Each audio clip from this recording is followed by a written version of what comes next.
Hello everyone, welcome to my channel H D Orion.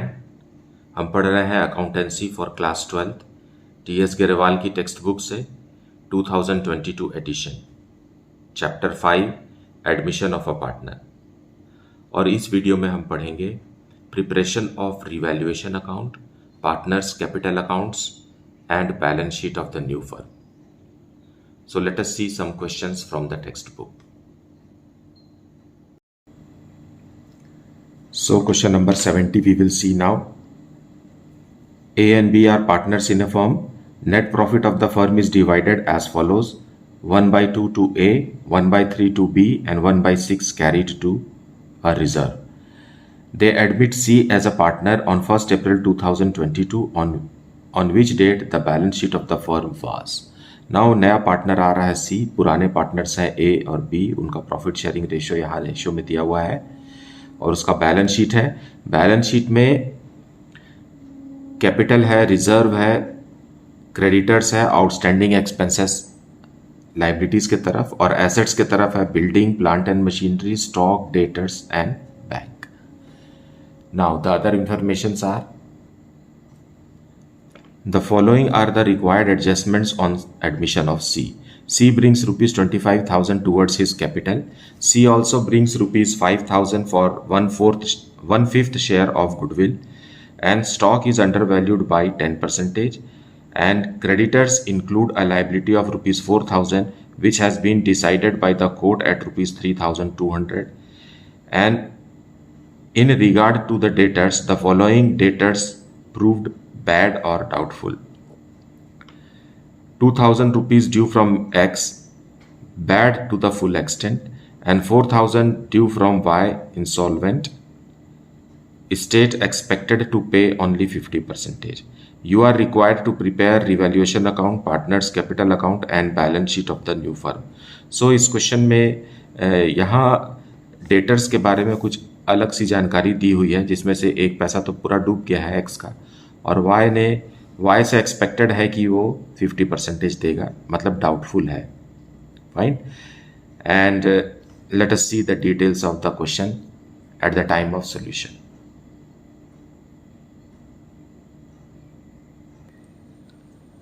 So revaluation account for question number 70 we will see. Point C में लिखा है stock is under valued by 10%। Under valued by 10% का मतलब यह है कि stock 90% ही लिखा हुआ है, उसे वापस हमें 100% करना है, मतलब 10% बढ़ाना है। सो बाय स्टॉक, क्योंकि ये इंक्रीज इन एसेट और डिक्रीज इन लाइबिलिटीज को हमें क्रेडिट साइड लिखना है, इसलिए हम क्रेडिट में लिखेंगे बाय स्टॉक। स्टॉक जो है बैलेंस शीट में 18,000 रुपीज़ का दिया हुआ है और ये 90% है, और इसको हमें 100% बनाना है, तो डिवाइडेड बाय 90 करेंगे हम और मल्टीप्लाइड बाय 100 करेंगे, तो ये कितना हो जाएगा? ये हो जाएगा 20,000। सो स्टॉक को हमें 20,000 बनाना है, 18,000 पहले से ही है, तो as a result stock will be increased by 2,000 rupees. Okay, then creditors कम हो रहे हैं, सो बाय क्रेडिटर्स 800 रुपीज़ कम हो रहे हैं, 4,000 के बदले अभी 3,200 रुपीज़ देना है। देन बैड डेट्स है हमारे पास, तो ये क्योंकि हम डिक्रीज इन एसेट या इंक्रीज इन लाइबिलिटीज़ को डेबिट में लिखते हैं, सो 2 बैड डेट्स। बैड डेट्स दो लोगों से हो रहा है, X से भी हो रहा है, Y से भी हो रहा है। X से तो पूरा 2,000 रुपीज़ उसका बैड है, वो नहीं दे पाएगा, देगा ही नहीं, और Y से संभावना है कि 50% मिल जाएगा। सो डाउटफुल होने के कारण हम 2,000 रुपीज़ को ही हम बैड मान रहे हैं फिलहाल, ये हुआ नहीं है, it is just a provision. Fine, so 4,000 rupees. Now we will compare and find out कि यहाँ क्या हो रहा है, लॉस हो रहा है, because debit is more and credit is less. So by loss on revaluation, और ये X और Y, not X and Y, A और B को दिया जाएगा, और इनका रेशियो क्या है? 1/2:1/3, ये उनका रेशियो है। 1/2:1/3, अगर आप इसका एलसीएम लेंगे तो ये हो जाएगा 3:2। सो यही इनका प्रॉफिट शेयरिंग रेशियो है. So for A and B 1200 rupees का लॉस है. फर्स्ट पार्टनर, अगर हम इसको 1200 को 3:2 में बांटेंगे तो आएगा 720 rupees and 480 rupees. Now let us see partners capital account. सबसे पहले हम लिखेंगे by balance brought down. By balance brought down जो क्वेश्चन में दिया हुआ है, ए का है 50,000, बी का है 40,000, सी नया है तो इसका कुछ नहीं. Then there is reserve, so by reserve. Reserve is for ₹10,000 और इसे हम ओल्ड रेशियो में डिस्ट्रीब्यूट करेंगे 3:2, so 6,000 and 4,000. And there is nothing in the balance sheet to be distributed. Revaluation का लॉस लिख लेते हैं.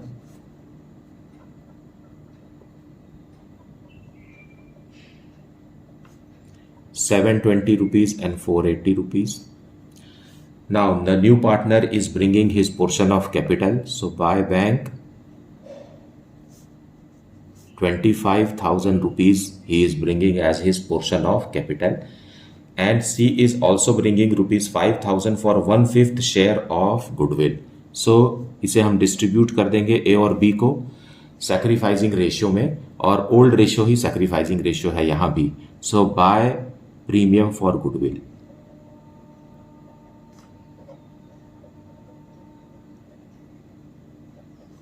Sacrificing ratio is equal to 3:2. सो 5,000 जो आया है वो 3,000 ए को और 2,000 रुपीज बी को दिया जाएगा.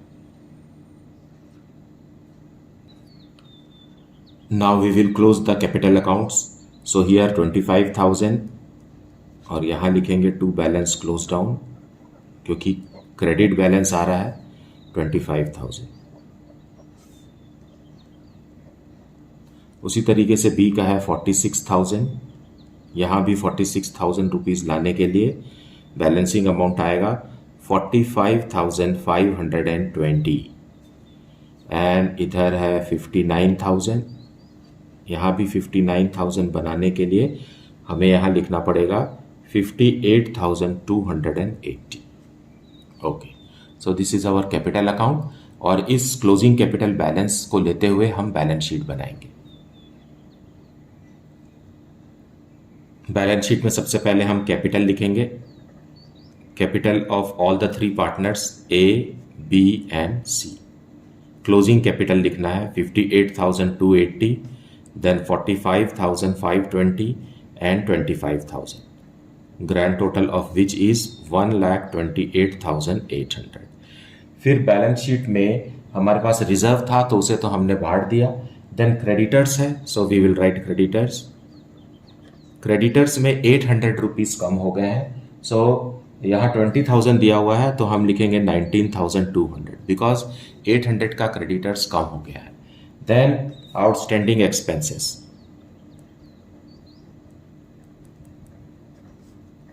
आउटस्टैंडिंग एक्सपेंसेस वैसा ही लिखना है. There is no change in this.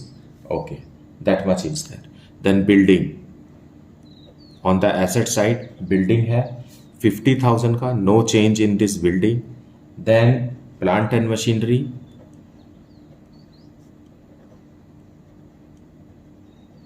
No change in plant and machinery 30,000 same है. स्टॉक में भी कोई चेंज नहीं हुआ है. Stock is of rupees 18,000. Then debtors. Debtors are rupees 22,000 जिसमें से 4,000 रुपीज बैड है. बैड डेट्स एक्स और वाई का 4,000 है. So in the outer column we will write only 18,000 rupees. Then bank. Finally bank में फर्म के पास सी के आने के पहले 5,000 था. फिर सी ने 25,000 रुपीज़ कैपिटल का लेकर आया और 5,000 रुपीज़ प्रीमियम फॉर गुडविल लेकर आया which is retained in the business. ये पार्टनर ए और बी को दिया तो गया है लेकिन उन्होंने उसे विड्रॉ नहीं किया है. So it will remain in the business. So it is how much 35,000 rupees bank balance. So एक बात चूक गए हैं. यहाँ स्टॉक इज़ 20,000 रुपीज़ बिकॉज 18,000 में हमने 2,000 रुपीज़ इंक्रीज किया है। पहले 90% शो हो रहा था, अभी उसमें हमने 10% और बढ़ा दिया, अब इसको 100% कर दिया। तो 10% of what? 10% of actual value of stock. Now अब ग्रैंड टोटल करेंगे, आएगा 153,000, 1,53,000। सो this is our balance sheet. यहाँ क्वेश्चन के शुरू में प्रॉफिट शेयरिंग रेशियो के बारे में कुछ अलग से कहा गया है। A:B:, रिजर्व लिखा हुआ है, रिजर्व, और ये है 1/2:1/3:1/6। कई बार ये जो है एक तरीके से किसी किसी को परेशान कर सकता है कि ये किस तरीके का रेशियो यहाँ दिया हुआ है। तो हमें यहाँ तो रिजर्व को पहली बार इग्नोर करना है, क्योंकि पार्टनर्स तो ए और बी ही है। अगर हम रिजर्व को लेते हुए भी अगर प्रॉफिट शेयरिंग रेशियो कैलकुलेट करें तो सबके इन तीनों का एलसीएम 6 आएगा। तो 1/2 को 6 डिनोमिनेटर में 6 बनाने के लिए हम 3 से मल्टीप्लाई और डिवाइड करेंगे। उसी तरीके से 1/3 को डिनोमिनेटर में 6 लाने के लिए हम 2 से मल्टीप्लाई और डिवाइड करेंगे, और यहाँ तो 1/6 में 6 है ही। फाइन। नाउ अब ये क्या बन जाएगा? 3/6:2/6:1/6। So we can ignore this, है ना। रिजर्व जो बनेगा वो पार्टनर तो है नहीं, तो उसे छोड़ दीजिए। और यहाँ तीनों का एलसीएम 6 है। Now the numerators can be the new profit sharing ratio. So A:B is nothing but how much? 3:2. और नया जो पार्टनर आ रहा है C को हम कितना देने वाले हैं? 1/5 देने वाले हैं। तो जब इतना ही लिखा हो तो हमारा ओल्ड रेशियो ही हमारा सेक्रीफाइसिंग हो जाता है। Old ratio will become our sacrificing ratio. अगर आप कैलकुलेट भी करेंगे तो ओल्ड रेशियो ही आपका सेक्रीफाइसिंग रेशियो निकल करके आएगा। Now let us see question number 71. Following is the balance sheet of the firm Ashirwad owned by A, B and C who shared profits and losses of the business in the ratio of 3:2:1. Now यहाँ balance sheet दिया हुआ है, partners हैं A, B, C, उनका ratio है 3:2:1। Liabilities में उनकी capital दी हुई है, क्रेडिटर्स और outstanding expenses. And to the asset side that is furniture, building that is business premises, मतलब बिल्डिंग ही होता है, stock in trade, debtors, cash at bank and cash in hand. Now on 1st April 2022 they admitted D as a partner on the following conditions. D will bring rupees 1,20,000 as his capital and also rupees 30,000 as goodwill premium for 1/4 share in the future profit and loss. Now let us see the rest of the points. Values of the fixed assets of the firm will be increased by 10% before the admission of D. Now इस point का मतलब है fixed assets को 10% increase करना है। तो which are our fixed assets? Furniture and business premises are our fixed assets. इनको 10% हमें इंक्रीज करना है। Then Mohan, an old customer whose account was written off as bad has promised to pay rupees 3,000 in full settlement of his dues. Now Mohan एक debtor है जो पैसा वो हमारा डेटर है और उसने हमें पैसा नहीं दिया, तो हमने उसे बैड डेट्स मान लिया था। अब वो आकर के फर्म से कह रहा है, प्रॉमिस कर रहा है कि 3,000 रुपीज़ वो दे देगा, है ना। लेकिन ये तो प्रॉमिस है और अकाउंट्स में कभी भी प्रॉमिस को हम जगह नहीं देते हैं, तो we can simply ignore this. Okay, लेकिन बुक के क्वेश्चन के फुट नोट में यहाँ लिखा हुआ है कि आप इसको यहाँ पढ़ेंगे आप, तो आप इसको बैड डेट्स रिकवर्ड के रूप में भी कंसिडर कर सकते हैं, और ये आपकी मर्जी है। लेकिन जब आप इसको बनाते हैं तो आपको फिर फुट नोट लिखना चाहिए कि आपने ऐसा क्यों बनाया है। इस 3,000 रुपीज़ को आप इग्नोर करके बना रहे हैं या इसे इंक्लूड करके बना रहे हैं। So that is totally your decision. Here we will ignore it, fine, because promises are never to be recorded in the books of accounts. Okay, then point D, future profits and losses of the firm will be shared equally by all the partners. अब यहाँ देखिए profit sharing ratio equally हो गया, मतलब 1:1:1:1 ऐसा हो गया। Now the future profit ratio has changed, इसलिए हम सैक्रिफाइसिंग रेशियो कैलकुलेट करेंगे। अगर सिर्फ इतनी ही बात कही होती तो हमारा ओल्ड रेशियो ही हमारा सैक्रिफाइसिंग रेशियो होता, लेकिन अब क्योंकि इक्वल हो गया है, ओल्ड रेशियो और न्यू रेशियो ओल्ड पार्टनर्स का मैच नहीं कर रहा है, तो हम कैलकुलेट करेंगे सैक्रिफाइसिंग रेशियो, क्योंकि अब चेंज आएगा। Old ratio will not be our sacrificing ratio. Fine, so let us see. Pass the journal entries and prepare revaluation account, partners capital account and opening balance sheet of the new firm. So we will see solution 70. हमारे पास तीन partners हैं A, B और C. Not 70, it is 71. A is to B is to C. और उनका ratio था 3:2:1. अभी एक और पार्टनर आ गया है, A is to B is to C is to D. Now their future profit is how much? This. Now we will calculate sacrificing ratio is equal to old ratio minus new ratio. So for partner A, 3/6 minus 1/4. For partner B, it is 2/6 minus 1/4. For partner C, it is 1/6 minus 1/4. Okay, that much. Now 6 और 4 का LCM क्या होगा? 6 और 4 का LCM होता है 12. So in the denominator we have to get 12. 12 divided by 6 multiplied by 2. Okay, it is 6 minus 3. Here also it will be 12. 12 divided by 6 multiplied by 2. It is 4. And 12 divided by 4 is 3 multiplied by 1, it is 3. And here you check. 12 divided by 6 multiplied by 1 is 2. Minus 12 divided by 4 is 3 multiplied by 1, it is 3. Okay. So here sacrificing ratio आ रहा है 3/12. यहाँ आ रहा है sacrificing ratio 1/12. यहाँ आ रहा है gaining ratio -1/12, क्योंकि minus में आ गया इसलिए ये गेन कर रहा है।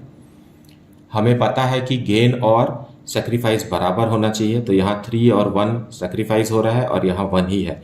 लेकिन हम भूलेंगे नहीं कि हमारे पास एक और भी तो पार्टनर है जो गेन ही तो कर रहा है। ओल्ड रेशियो इसका 0 है और न्यू रेशियो कितना है 1/4, सो ये हो गया -1/4। अब डिनोमिनेटर में सबके 12 है, तो 12 लाने के लिए हम इसको 3 से मल्टीप्लाई और डिवाइड करेंगे, ये हो जाएगा -3/12। नाउ दो पार्टनर सेक्रीफाइस कर रहे हैं, दो पार्टनर गेन कर रहे हैं, ऑब्वियस है कि न्यू पार्टनर गेन ही करेगा। ओके, नाउ यहां से ही हमें ट्रीटमेंट ऑफ गुडविल समझना है कि जो ये तो सेक्रीफाइस कर रहा है, ये भी सेक्रीफाइस कर रहा है, ये गेन कर रहा है और ये भी गेन कर रहा है। नाउ जो सेक्रीफाइस करता है उसके कैपिटल अकाउंट को हम क्रेडिट करते हैं और जो गेन करता है उसके कैपिटल अकाउंट को डेबिट करते हैं। तो वो अमाउंट क्या है जिससे हमें सेक्रीफाइस या गेन करना है, वो है total value of goodwill of the firm. Firm का गुडविल कितना है, टोटल फर्म का गुडविल, उससे हम मल्टीप्लाई करेंगे। यहां पर पॉइंट ए में लिखा हुआ है 30,000 रुपीज प्रीमियम ला रहा है डी, 30,000 1/4 है। Fine, so firm's goodwill is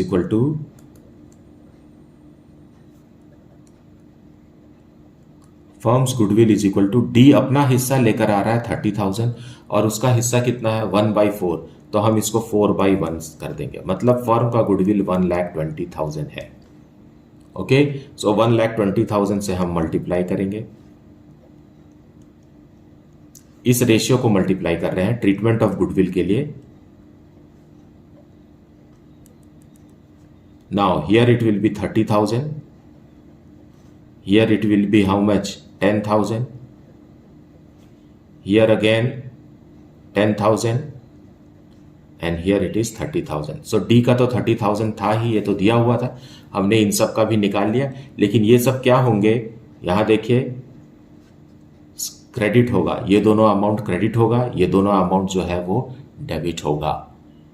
okay, so that will be the treatment of goodwill. So let us see the journal entries before preparing ledgers. So journal entries on 1st April 22, 1/4/22. Bank account debit करेंगे क्योंकि नया partner D आ रहा है. Bank account debited to D's capital account and to premium for goodwill. Premium for goodwill. So it is how much they are paying? 1,20,000 as capital and 30,000 for premium for goodwill. So 1,50,000 firm के पास bank में आ गया.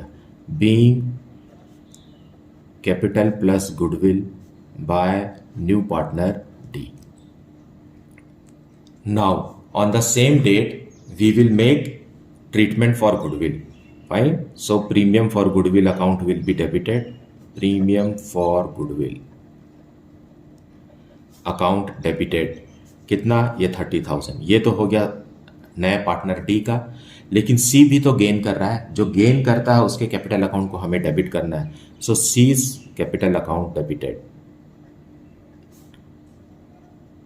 With ₹10,000. ये अभी हमने calculate किया था. और ये मिलेगा किसको? ए और बी को. एज कैपिटल अकाउंट 30,000 में जाएगा and to B's capital account 10,000. So debit and credit is equal.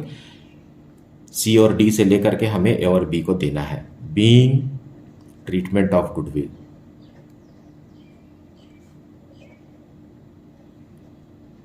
in sacrificing and gaining ratios. Now we will see revaluation related to revaluation account journal entries.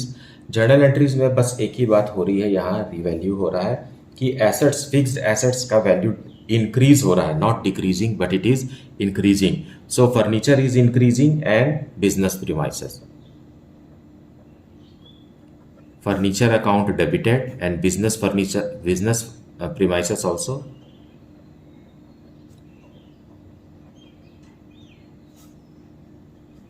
Both are increasing by 10%.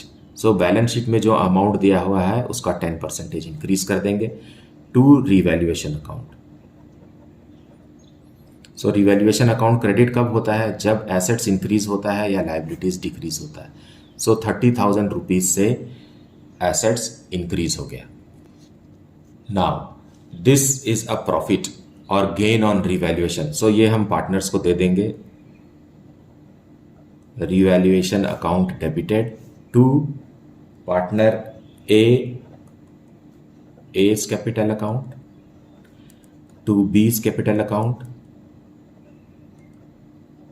And to C's capital account. So 30,000 rupees will be credited to partners in their old. So profit on revaluation is given in the ratio 3:2:1, 15,000, 10,000 and 5,000. So revaluation account ledger में लिखेंगे हम buy furniture rupees 9,500. Okay. Buy business premises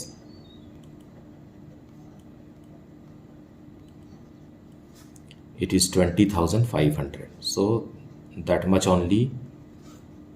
So it is a gain. Credit balance है to profit on revaluation which will be paid to the old partners in their profit sharing ratio, that is 3:2:1. So A, B and C will get 15,000.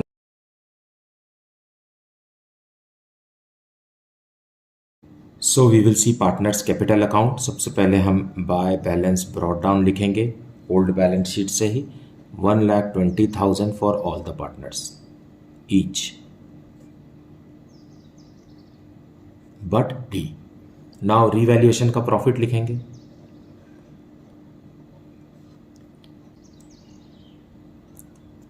So by revaluation it is 15,000, 10,000 and 5,000. Okay. Then by treatment of goodwill के लिए हम लिखेंगे by premium premium for goodwill plus C's capital. So 30,000 हम ए को देंगे and 10,000 rupees हम B को देंगे। यही ट्रीटमेंट ऑफ गुडविल है। और ए एंड बी को सी के अकाउंट से 10,000 रुपीज़ ट्रांसफ़र करेंगे। So this is how the treatment of goodwill is to be recorded. आपको अलग अलग लिखने की ज़रूरत नहीं है, उसको आप कंबाइन करके इस तरीके से शो कर सकते हैं। Okay, now we will close the capital accounts. और बाय बैंक भी लिखना है हमें, क्योंकि नया पार्टनर डी अपने हिस्से का कैपिटल लेकर आ रहा है 1,20,000। Now we will close it. 1,20,000 D का to balance close down.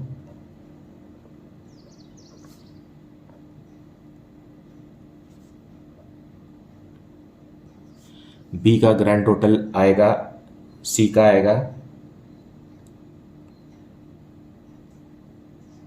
Here 1,25,000, यहाँ भी 1,25,000 and the balancing amount is 1,15,000। Okay, और बी का आएगा 1,40,000, यहाँ भी 1,40,000 और यहाँ आएगा 1,65,000। 20, 30, 40, 50, 60. Okay. So this is how the capital account is to be prepared. Now with this closing balance, we will draft a balance sheet, new balance sheet of the firm. New balance sheet of the firm. सबसे पहले हम capitals लिखेंगे. Capitals of A, B, C and D. Closing capital balances हमें लिखना है. So 1,65,000, then 1,40,000, then 1,15,000 and 1,20,000. Grand total of which is rupees 5,40,000. और liabilities के side कोई भी चेंज नहीं है, तो we will write the liabilities as it is. Creditors of rupees 20,000, कोई चेंज नहीं है. आउटस्टैंडिंग एक्सपेंसेस भी दिया हुआ है सैलरीज एंड वेजेस के फॉर्म में rupees 7,200, that much only. And to the asset side there is furniture. Okay, 10% increase होकर के अब हो गया है 1,04,500. एंड बिजनेस प्रीमाइसेस, यही तो फिक्स्ड एसेट्स थे जो 10% इंक्रीज हो गए हैं. अब ये इंक्रीज होकर हो गया है 225,500. Then stock in trade no change 40,000 rupees. Then debtors no change rupees 28,000. Then bank change हो गया है क्योंकि पहले से ही हमारे पास 15,000 था. अब नए पार्टनर ने 1,20,000 कैपिटल का लेकर आया and 30,000 rupees premium for goodwill. अब ये हो गया 1,65,000. अब प्रीमियम फॉर गुडविल जो लाया है नया partner, that is retained in the business, that has not been withdrawn by the old partners because it is not stated in the question. So it is retained, so ये bank में दिखेगा, plus होगा. And finally cash में कोई change नहीं है 4,200. अब grand total करेंगे 5,67,200. सो इस तरीके से हमें क्वेश्चन को सॉल्व करना है और मुझे उम्मीद है कि आपने वीडियो को पूरा देखा होगा, एक्सप्लेनेशन को भी अच्छे से सुना होगा. Please do not skip the explanation part because that helps you to build up confidence and to get the concept of the topic well. Fine. Thank you so much for liking, subscribing and sharing my channel. And if you have not, then please do like, subscribe and share the channel. Thank you for liking it. Thank you for watching.